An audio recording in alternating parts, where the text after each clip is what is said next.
Hello guys, good evening. आज हम नए टॉपिक के साथ में आपके साथ में लाइव क्लास में उपस्थित हुए हैं। आज देखो आप सबको पता है कि हमने प्रेजेंट के 3 पार्ट्स थे। प्रेजेंट टेंस के 3 part, present indefinite, present continuous और प्रेजेंट परफेक्ट के बारे में हमने चर्चा कर ली है। हम प्रेजेंट परफेक्ट कंटिन्यूस की बात करते हैं। प्रेजेंट परफेक्ट कंटिन्यूस का यूज क्या है वो देखेंगे और इसमें किस तरह से हम इसका अच्छा यूज कर सकते हैं वो भी हम जानेंगे। देखो हमारे जहाँ पर भी टेंस टॉपिक को हम पढ़ते हैं, ये एक वर्ब का यूज है, वर्ब की फॉर्म का, और प्रेजेंट परफेक्ट कंटिन्यूस क्या चीज़ बताता है उसके बारे में हम जानकारी लेते हैं। देखो सबसे पहले तो हम ये समझते हैं कि इसके अंदर हेल्पिंग वर्ब कौन सी आती है या प्रेजेंट कंटिन्यूस है, परफेक्ट कंटिन्यूस इसमें होता क्या है। तो हेल्पिंग वर्ब और जो हमारी मेन वर्ब है उसमें क्या फ़र्क पड़ता है उसको देखते हैं। देखो पहले हम देखो यहाँ क्या होगा। देखो हेल्पिंग वर्ब है वह परफेक्ट टेंस लिए क्या होगा, हैज के साथ में। देखो परफेक्ट का मतलब सीधा सा अर्थ है V3 होनी चाहिए, और V3 कब आएगी, जब हैज हैव हैड उसके आगे होंगे, यानी हैज हैव हैड होंगे तो हैज के साथ में बीन लगा दिया आपने, परफेक्ट हो गई। और फिर हम कंटिन्यूस की बात करें तो V1 में ing प्लस और कर देंगे, V1 प्लस ing। ये हमारे पास में एक पार्ट इसका ये हुआ। और इसी के साथ में हम देखो अगर हमारा सब्जेक्ट आई हुआ, कोई भी प्लूरल सब्जेक्ट है तो वहाँ पर हम क्या करेंगे, हैव बीन का यूज करेंगे। और हैव बीन हमने यहाँ पर लिखा और इसके साथ में भी वो क्या होगा, V1 प्लस ing। इस तरह से देखो हमारे पास में वर्ब की जो फॉर्म है ये हमें मिलती है, हैज़ बीन, हैव बीन के साथ में V1 प्लस ing। देखो यहाँ समझते हैं अपन परफेक्ट है इसलिए परफेक्ट में V3 आना चाहिए।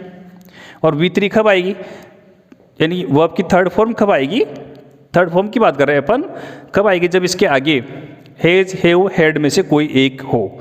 तो हैज हैव आ गया हमारे पास, क्योंकि हम प्रेजेंट की बात कर रहे हैं, हैड परफेक्ट पास्ट में चला जाएगा। और दूसरी बात समझिए आप, यहाँ पर कंटिन्यूस भी है, तो कंटिन्यूस के लिए क्या होना चाहिए, मैंने पहले ही बता दिया आपको कि जहाँ पर भी कंटिन्यूस आएगा वहाँ पर V1 में ing होना जरूरी है, V1 में ing प्लस होना जरूरी है। तो देखो V1 में ing हर जगह आएगी। तो इस प्रकार से हमारे पास में जो हेल्पिंग वर्ब और मेन वर्ब की फॉर्म बनी वो क्या बनी, has been, have been plus V1 plus ing।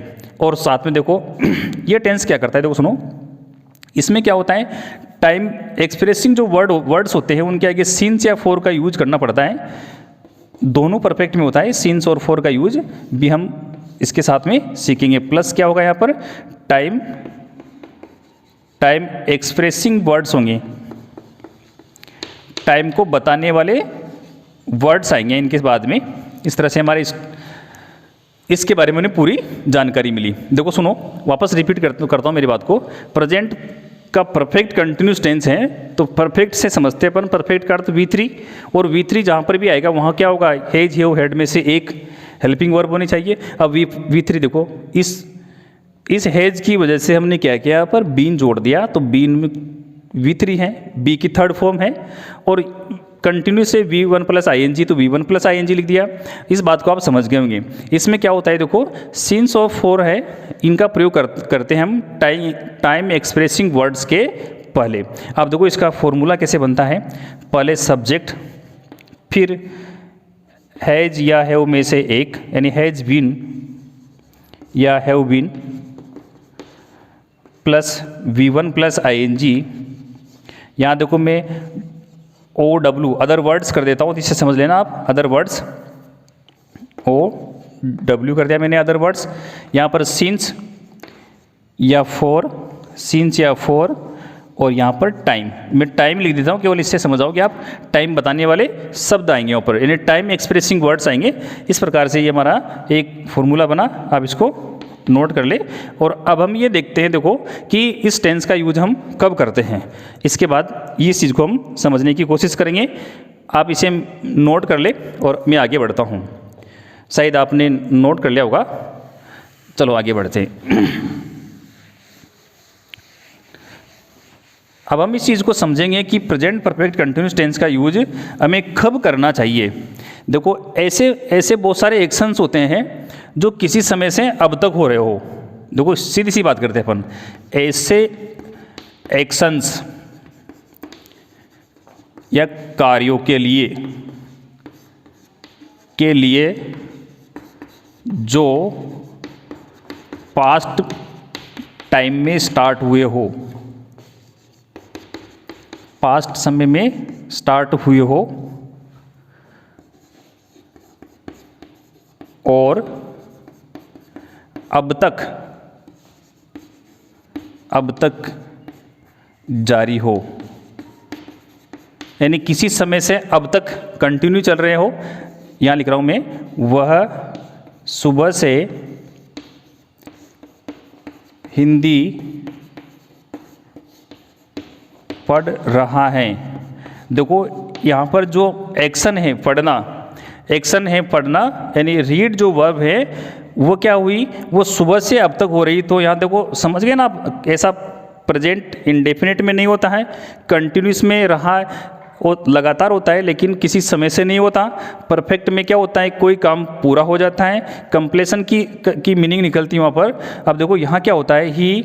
अब देखो ही के साथ में हैज हैव में से एक जोड़ना है, तो आप समझ गए होंगे, मैं पहले बता चुका हूँ आपको कि यहाँ पर हैज बिन आएगा, यानी हैज आएगा, हैज बिन जोड़ना है, V3 आएगी। अब यार देखो वर्ब क्या है हमारे पास में, रीडिंग। अब आगे बढ़ते हैं, देखो यहाँ से हमने इस चीज़ को लिखा, हमने ये लिख चुके हैं हम। अब हमारे पास में सुबह से और हिंदी दो चीज़ें हैं। तो देखो हिंदी को हमें पहले लिखना होगा, ये अदर वर्ड्स में इसको काउंट कर सकते हो आप हिंदी। अब देखो कब से, सिंस मॉर्निंग, सुबह से।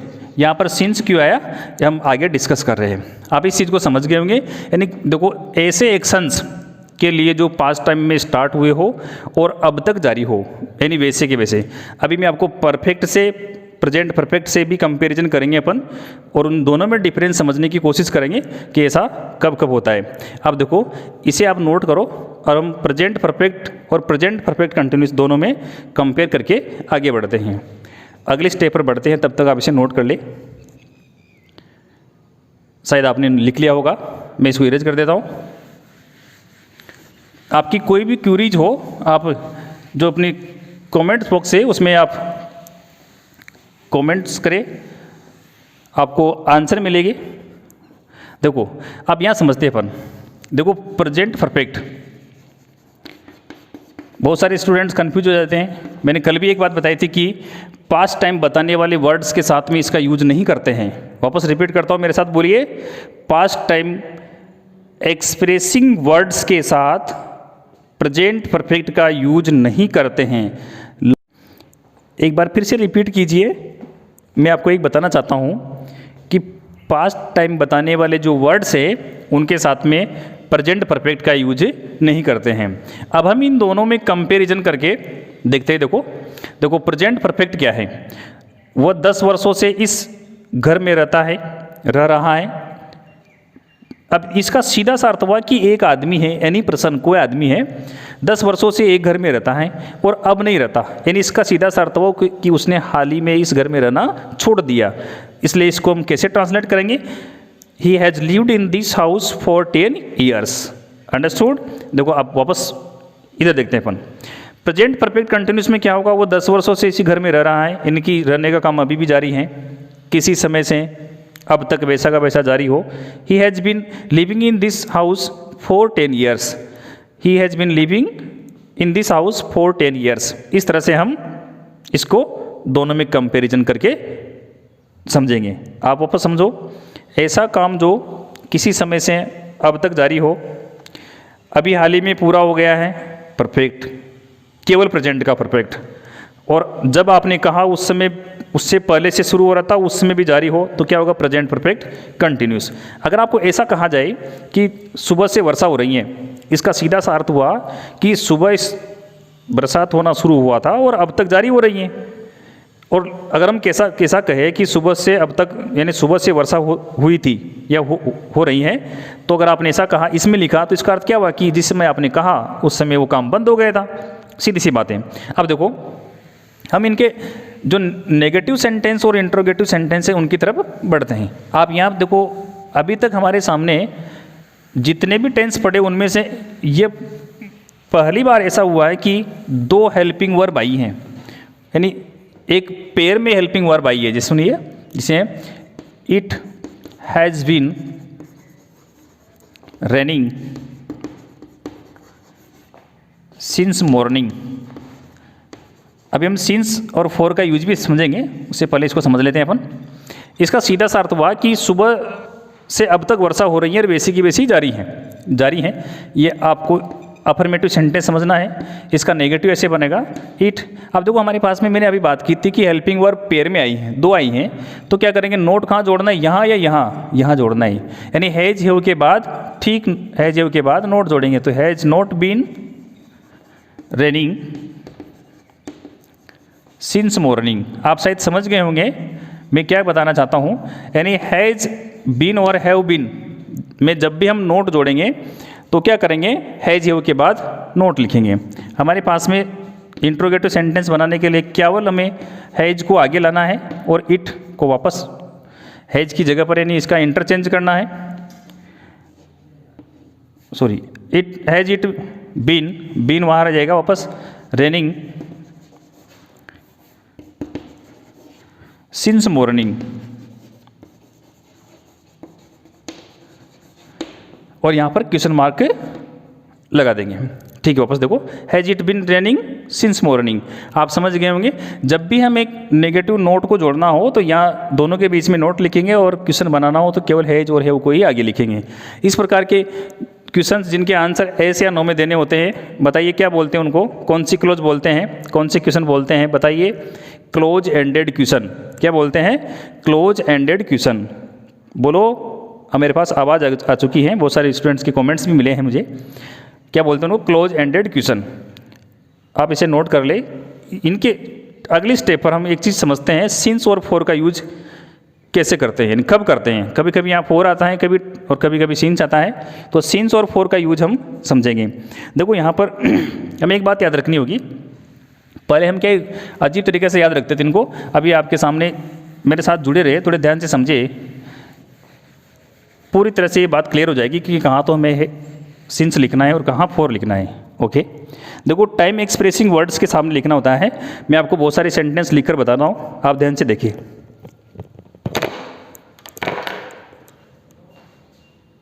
देखो सिंस और फॉर का यूज समझते हैं अपन, और सिंस का यूज कब करते हैं और फॉर का यूज कब करते हैं।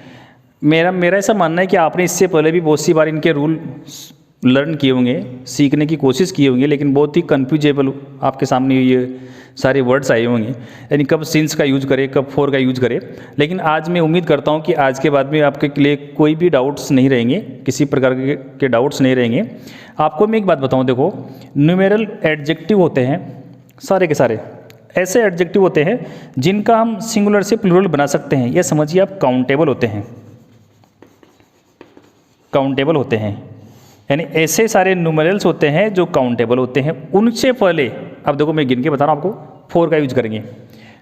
मिनट्स गिन सकते हैं, हावर्स गिन सकते हैं, डेज गिन सकते हैं, 10 डेज, 5 डेज, 3 डेज, 2 डेज, समझ आएगी बात।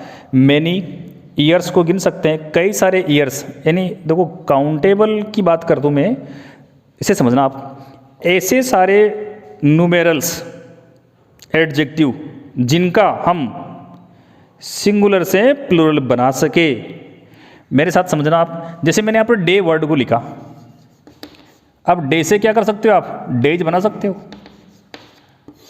जिनका बना सकते हैं उन सब के आगे फॉर आएगा। मैंने यहाँ पर देखो, इसको मैं इरेज करता हूँ, मैंने ईयर लिखा, ईयर्स, तो ईयर्स बना दोगे आप। मैंने यहाँ पर यह चीज़ लिखी ईयर, और यहाँ पर क्या लिखा मैंने, ईयर्स, तो बन गया ना। लेकिन देखो हम इधर देखते हैं, जैसे मैं आपको जो सबसे ज़्यादा आपको कंफ्यूज करने वाली चीज़ है 1980, मुझे इसका प्लूरल बनाना है, आई थिंक इम्पॉसिबल है। कैसे बनेगा बताओ आप। 1980 तो एक है, जिसका प्लूरल नहीं बनेगा उसके सामने क्या होगा, क्या होगा, सिंस। देखो आप days, name of days, Monday बनाया मैंने। देखो आप यहाँ पर कहोगे कि मंडेज हो जाता है, लेकिन उसका मीनिंग चेंज हो जाता है। मंडेज अगर आपने लिखा तो सही तो है, लेकिन इसका अर्थ भी तो बदलेगा ना। तो आप ऐसा करना, जैसे सुनो, इनको इस तरह से याद रखेंगे। देखो मैं दोनों चीज़ों में कंपैरिजन कर रहे हैं अपन। Name of the days, days का नेम है संडे मंडे, सारे के सारे 7 डेज। मंथ्स नेम है, तो इनको हम सिंगुलर से प्लूरल नहीं बना सकते। ऐसा समझिए आप, मैं आपको एक चीज़ और बताऊंगा अभी एक चीज़ याद रखो आप, मंथ हमारा जनवरी है, उसका हम प्लूरल नहीं बना सकते। तो क्या होगा, ऐसी कंडीशन में सिंस का यूज करेंगे। ईयर का नेम मैंने अभी लिखा आपके सामने 1980, तो 1980 का बहुवचन नहीं बनेगा, एक ही था, इसलिए उसके आगे सिंस आएगा।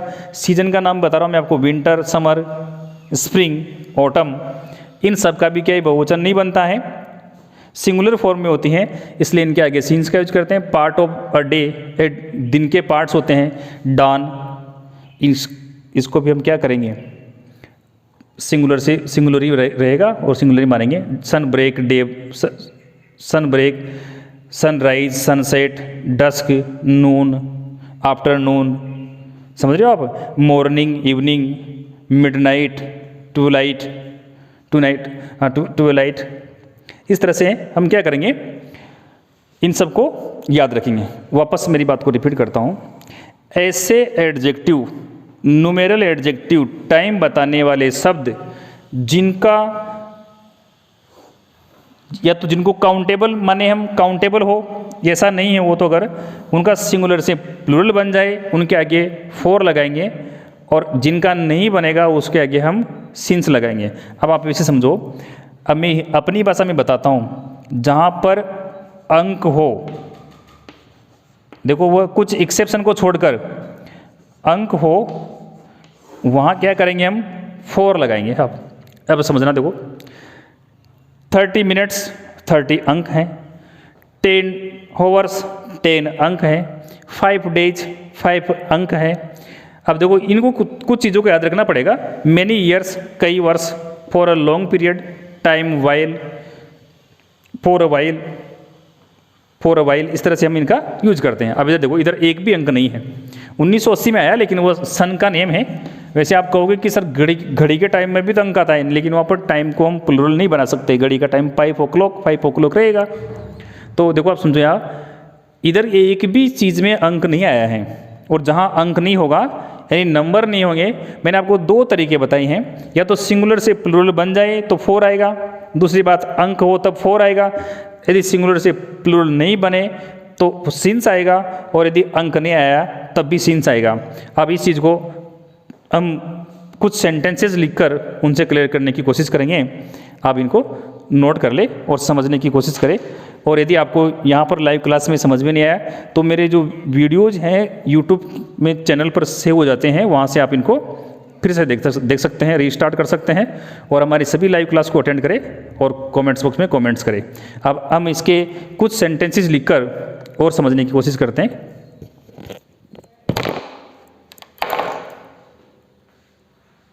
देखो, हम कुछ उदाहरण लिखकर कुछ एग्जाम्पल्स से सिंस और फॉर का यूज समझने की कोशिश करते हैं। आपको मैं यहाँ पर मैंने बहुत सारे टाइम एक्सप्रेसिंग वर्ड्स लिखे हैं, और इनसे हम ये समझने की कोशिश करते हैं कि यहाँ पर सिंस आएगा या फॉर आएगा। देखो, हमारे पास में जो पहला जो टाइम एक्सप्रेसिंग वर्ड्स हैं वो हैं 5 o'clock, घड़ी का टाइम होता है। अब आप समझिए, देखो मैंने आपको जो रूल बताई हैं या जो कंडीशन बताई उनको हम इस पर अप्लाई करते हैं। मैंने आपसे एक बात बताई, ये काउंटेबल है या अनकाउंटेबल है, सीधा सा समझिए आप, इस चीज़ का प्लूरल बन जाएगा क्या? मेरे पास शायद बहुत सारे कमेंट्स में जवाब भी आए हैं, करेक्ट, ये भी करेक्ट है, नहीं बनेगा। 5 बजे को हम 5 बजे ही बोलेंगे, इसका प्लूरल नहीं बनेगा। दूसरी बात बताई मैंने, यानी देखो यहाँ पर अंक आ चुके हैं, आपने कहा कि हाँ, एक स्टूडेंट मुझे बता रहा है कि सर अंक आ गया ना यहाँ पर, लेकिन यहाँ पर इस अंक को छोड़ देना है आपको, घड़ी का टाइम और सन ईयर छोड़ देने हैं, बाकी सब में जिनमें अंक नहीं हो, ऐसे टाइम एक्सप्रेसिंग वर्ड्स जिनमें अंक नहीं हो, वहाँ पर क्या करेंगे अपन, सिंस का प्रयोग करेंगे। 7 PM 5 o'clock में देखो 5 o'clock का सिंगुलर से प्लूरल नहीं बनेगा, तो यहाँ क्या करेंगे अपन, सिंस का यूज करेंगे। 7 PM का नहीं बनेगा, सिंस का यूज करेंगे। 5 PM का नहीं बनेगा, सिंस का यूज करेंगे। अब देखो, यस्टरडे का प्लूरल बनाओ आप, नहीं बनेगा। इसमें कोई अंक भी नहीं आया तो सिंस का यूज करेंगे। देखो last month, last year, last week, last के साथ में कोई सा भी टाइम एक्सप्रेसिंग वर्ड्स हो, आपको क्या करना है, यहाँ पर सिंस भरना है। लेकिन मैं आपको एक चीज़ और बता दूँ, यदि लास्ट के आगे द आ गया, अगर ये इस प्रकार से लिखा गया, आप साथ में लिखिए the last day, the last day लिखा हुआ है अगर, तो फिर यहाँ पर हमें फोर लिखना होगा। यानी ये समझिए सीधी भाषा में कि अगर लास्ट के साथ में कोई भी टाइम एक्सप्रेसिंग वर्ड्स है तो क्या करेंगे, अपन सिंस भरेंगे। लेकिन अगर लास्ट से पहले द लिखा हुआ है तो फोर आएगा। ओके, अब देखो किसी भी फेस्टिवल्स का नाम हो, फेस्टिवल को हम प्लूरल नहीं बना सकते, तो उनके सब के आगे क्या होगा, दीपावली, ईद, ईस्टर, इन सब के आगे सिंस आएगा। यानी इन सब के आगे आपको सिंस लगाना है। आप मेरी बात समझ गए होंगे ना, तो ये इनको गिन सकते हैं, नहीं इनमें कोई अंक आया है। इधर देखो आप, यहाँ देखो हमारी कोई भी इवेंट्स होती है हमारी लाइफ की, कोई सी भी इवेंट्स हो, उन सारी इवेंट्स को हम प्लूरल में नहीं बना सकते, और या उनमें कोई अंक नहीं आता है तो उन सब के आगे सिंस आएगा। Since is birth, since is arrival, since is marriage, since is death, since summer. Summer में देखो आप कोई भी अंक नहीं आया, नहीं इसका प्लूरल बनता है। सिंस लास्ट मंडे, लास्ट के साथ में कोई सा भी टाइम एक्सप्रेसिंग वर्ड्स आए, आपको क्या करना है, सिंस भरना है। सिंस नाइट, नाइट का भी में भी कोई अंक नहीं आया। इस तरह से देखो ओवरऑल मैं आपको एक चीज़ समझाना चाहता हूँ। एक तो उनमें केवल घड़ी का टाइम और सन को छोड़कर इन दोनों में अंक आएंगे, और इनको छोड़कर किसी में कोई अंक नहीं आएगा, वहाँ पर सिंस आएगा। क्लियर बात। और बाकी सब में क्या होगा, कोई ना कोई अंक आएगा, और जहाँ पर भी अंक आएगा वहाँ पर हमें क्या करना होगा, सिंस फोर का प्रयोग करना होगा। और जहाँ पर अंक नहीं आए या कोई भी नंबर, संख्या नहीं आए, तो वहाँ पर हमें नहीं आए, समझना, देखो आए और नहीं आए, आप कन्फ्यूज मत होना। जहाँ पर भी कोई संख्याएँ आए वहाँ पर फोर, और नहीं आए सिंस। अंडरस्टूड? ओके, कोई कन्फ्यूजन नहीं शायद यहाँ पर आपको। अब लास्ट को, इसको भी समझ गए आप। आपको मैंने उधर for a while, for a long time भी बता चुका हूँ मैं आपको। अब हम इसके देखो इन चीज़ों को समझ लिया हमने। आपने ये समझ लिया कि प्रेजेंट परफेक्ट कंटिन्यूस टेंस क्या होता है, इसकी हेल्पिंग वर्ब कौन कौन सी आती हैं, वर्ब की कौन सी फॉर्म का यूज करते हैं, यानी V1 प्लस ING का यूज करते हैं, ये भी आप समझ चुके हो। ये सारी बातें आपके सामने क्लियर हो गई। और आपने ये भी समझ लिया कि सिंस और फॉर का प्रयोग कब कब करना है, ये भी समझ चुके हो आप। ओके, अब हम देखो इसका प्रेजेंट, पूरे प्रेजेंट की बात कर रहा हूँ मैं। पूरे प्रेजेंट टेंस में आपको किसी भी सेंटेंस का टेंस रिकॉग्नाइज करना है। मैं कुछ सेंटेंस आपके सामने लिख रहा हूँ यहाँ पर, और हमें ये समझना है कि इस सेंटेंस में कौन सा टेंस है, हमें टेंस का नाम बताना है, प्रेजेंट का कौन सा पार्ट है। ओके, अब तैयार हो जाइए। इनको नोट करने के बाद में मैं आपके सामने कुछ सेंटेंस लिख रहा हूँ, और उन सेंटेंस में ये कोशिश करेंगे कि उनका टेंस कौन सा है और उनके नेगेटिव और इंट्रोगेटिव सेंटेंस कैसे बनते हैं। ओके, आपके सामने मैंने कुछ सेंटेंस लिखे, देखिए आप यहाँ पर, और इन जो सारे सेंटेंस हैं इनसे हम इस चीज़ को समझने की कोशिश करेंगे कि इनमें टेंस कौन सा है। देखो मैं आपको फिर रिपीट करता हूँ, क्या करना है हमें, यहाँ पर ये देखना है कि टेंस कौन सा है, ये इस बात का पता लगाना है। देखो हमने सारे प्रेजेंट के ही सेंटेंस लिखे यहाँ पर मैंने, और आपने हम सबने ये पढ़ा कि प्रेजेंट टेंस होता क्या है, किस तरह से इसका यूज करते हैं, प्रेजेंट का कौन सा पार्ट है, उसमें क्या क्या हेल्पिंग वर्ब्स, मेन वर्ब्स आती हैं, और इन सारे सेंटेंस में वही चीज़ें लिखी हुई हैं। हमें उस प्रेजेंट का कौन सा पार्ट है इस पर बात करनी है। देखो आप सुनो, we go to school at 10 AM। देखो इसका सीधा सा अर्थ हुआ हम 10 बजे स्कूल जाते हैं। क्या अर्थ हुआ इसका, हम 10 बजे स्कूल जाते हैं। अब बताइए, अब हमें टेंस कौन बताएगा, टेंस बताएगी वर्ब की फॉर्म। क्या बताएगी, वर्ब की फॉर्म बताएगी हमें। क्या कौन बताएगा टेंस, ये चीज़ बताएगी। अब बताओ कौन सी, एक ही, देखो हेल्पिंग वर्ब और मेन वर्ब, इन दोनों को देखेंगे, लेकिन यहाँ पर तो हमारे पास केवल एक ही वर्ब आई, तो हम इसी को देखेंगे। अब देखो यहाँ गो है, सीधा सा अर्थ है, यहाँ पर गो क्या है, V1 है। अब बताइए V1 किस में आती है, V1 किस में आती हैं? बोलो V1 किस में आती हैं? Present simple, present simple, present simple. Correct correct correct, हाँ बिल्कुल सही आंसर है आपका, प्रेजेंट सिंपल में। तो ये सेंटेंस था किसका हुआ? प्रेजेंट सिंपल का। ओके, अगले सेंटेंस पर चलते हैं। हाँ बताइए कौन से टेंस का ये? Present perfect, perfect present simple, present perfect, present simple. देखो आप, अगर आप इसे परफेक्ट मानते हो कोई बात नहीं, है वो आता है, परफेक्ट में है जो हेल्पिंग वर्ब आती है, लेकिन मेन वर्ब की V3 भी तो आती है ना, तो फिर V3 कहाँ है यहाँ पर? बताइए आप V3 कहाँ है? अब आई समझ में आता आपकी। देखो अगर ये परफेक्ट का सेंटेंस होता तो हैज हैव के साथ में क्या होता? सॉरी यहाँ पर देखो, पहले बात तो यहाँ पर हैव आएगा नहीं, हैज आएगा, क्योंकि इधर सिंगुलर है, समझ गया कोई बात नहीं, हैज आकार। तो यहाँ देखो अगर हैज आएगा, पहले इसमें क्लियर कर दूँ, यहाँ पर गलत लिखने में आ गया था, माई ब्रदर हैज, हैव नहीं आएगा। तो हैज हैव आने के साथ में V3 भी तो आनी चाहिए, तब होगा परफेक्ट। तो अब बताइए कौन सा है? अब सीधी सी बात है, हैव क्या होती है? V1 है, यानी ये V1 का भी रोल प्ले करती हैं। जब इसका अर्थ होता है रखना, और हैव में एस या ES प्लस करने से जो हमारे पास में फॉर्म बनती है, यदि आप इसमें एस या ES प्लस करोगे तो क्या बनेगा? हैज। तो ये हैज क्या है? इसी की तो फॉर्म हुई। ओके साहब, my brother has a car, ये कौन से टेंस का हुआ? V1 का यूज हुआ। ये कौन सा टेंस हुआ? Present simple. आगे देखिए, he is a doctor, present continuous, continuous या सिंपल है? देखो प्रेजेंट कंटिन्यूस में आती हैं is are am, helping verb होती है, लेकिन मेन वर्ब में तो क्या होता है? V1 प्लस ING आती हैं।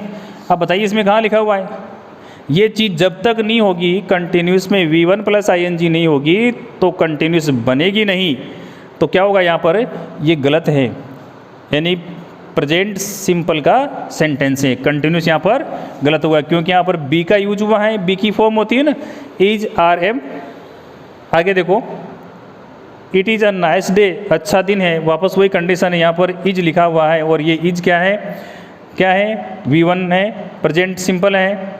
The boys are playing cricket at this time, at this time कौन से टेंस की पहचान करवाता है? याद कीजिए, प्रेजेंट कंटिन्यूस की, और are playing V1 helping verb, और V1 में ING प्लस किया गया है। बिल्कुल सही बात है, प्रेजेंट कंटिन्यूस का होगा, ये प्रेजेंट कंटिन्यूस का है। यहाँ से आपको 5 सेंटेंस क्लियर हो गए होंगे। मैं ये कहना चाहता हूँ कि हम रट्टा नहीं मारेंगे, आप यहाँ पर गलती कर रहे थे, यहाँ पर गलती कर रहे थे, तो पूरी चीज़ समझ में आ गया आपके। अब आगे देखते हैं, यहाँ बढ़ते हैं अपन। They have been sitting in the room since 10 AM, वो 10 बजे से कमरे में बैठे हैं, 10 बजे से बैठे हैं, 10 बजे से काम स्टार्ट हुआ था, अब तक वैसा का वैसा चल रहा है, अभी तक उनकी मीटिंग फिनिश नहीं हुई है। ओके, अब समझ गए होंगे हैज़ बीन और हैव बीन का प्रयोग कौन से टेंस में होता है? प्रेजेंट परफेक्ट कंटिन्यूस में। कौन से टेंस का हुआ? प्रेजेंट परफेक्ट कंटिन्यूस का, और V1 में ING जुड़ी हुई है। आगे देखो, माई फ्रेंड इज़ नो मोर, वापस वही कंडीशन, यहाँ पर ये हेल्पिंग वर्ब नहीं है, ये मेन वर्ब है, और जहाँ ये मेन वर्ब होगी वो कौन सा टेंस होता है? Present simple. ये प्रेजेंट सिंपल का हुआ। She has eaten all the apples, देखो यहाँ क्या हुआ? हैज़ के साथ में V3 है, बताओ हैज़ के साथ में V3 कौन से टेंस में आती हैं? Present perfect, present perfect, correct correct, सही बात है आपकी, प्रेजेंट परफेक्ट में आती हैं, हैज़ के साथ में V3 का यूज करते हैं। तो ये कौन सा टेंस हुआ? प्रेजेंट परफेक्ट का। Ravi does not speak English well, देखो इसका अर्थ हुआ, यहाँ पर सबसे पहले हमें वर्ब पर जाना है, V1 है, लेकिन आपको पता है कि जब भी डू डज का यूज करते हैं V1 से पहले तो V1 ही आएगी, और टेंस बताने वाली जो हेल्पिंग वर्ब है वो कौन सी हुई हमारे पास में? डू डज हुई। डू डज कौन से टेंस में आती हैं? बताओ, प्रेजेंट सिंपल में। प्रेजेंट सिंपल इसका करेक्ट आंसर है। Do you work in this office, यहाँ पर क्वेश्चन मार्क आएगा, sorry, do you work in this office, क्या आप इस ऑफिस में काम करते हो? देखो डू का यूज कब करते हैं अपन? हेल्पिंग वर्ब के रूप में, प्रेजेंट सिंपल में। तो ये प्रेजेंट सिंपल का सेंटेंस है। प्रेजेंट सिंपल क्लियर होगी बात? डू डज का यूज हम प्रेजेंट सिंपल में करते हैं। देखो आपके सामने इस तरह से हमने पूरे प्रेजेंट को पढ़ा और ये समझने की कोशिश की कि कब उसका यूज करते हैं, कौन कौन से उसके एडवर्ब्स होते हैं, किस तरह से की क्रिया की फॉर्म और हेल्पिंग वर्ब उसमें यूज होती हैं। सारी बातें हमने सीखी और यहाँ क्या हुआ, इसके साथ में हमने एक चीज़ और देखी, एग्ज़ाम से रिलेटेड क्वेश्चंस कैसे बनते हैं। ब्लैंक्स वाले होते हैं या ब्लैंक्स वाले होते हैं या ऑब्जेक्टिव क्वेश्चन होते हैं, मल्टीपल चॉइस टाइप के होते हैं। तो वह सारी चीज़ें हमने समझी हैं। आप हमारे साथ जुड़े रहे, इसके लिए आपको बहुत बहुत धन्यवाद। और आज भी हमारे लाइव क्लास के बाद में डिस्क्रिप्शन में एक लिंक होगा और उस लिंक पर एक्सरसाइज होगी। उस एक्सरसाइज को आप सोल्व कीजिए। वहाँ पर कुछ कंडीशंस फिलअप करवाई जाएगी, उनको पूरी करते हुए उस एक्सरसाइज को आप करेंगे तो आपको वहाँ पर एक स्कोर शीट भी मिलेगी आपको। इस तरह हम आप मेरे चैनल को अधिक से अधिक सब्सक्राइब करें और शेयर करें। थैंक्स। इस वीडियो को लाइक करें, हमारे चैनल को सब्सक्राइब कर बेल आइकन जरूर प्रेस करें हमारी न्यू वीडियोस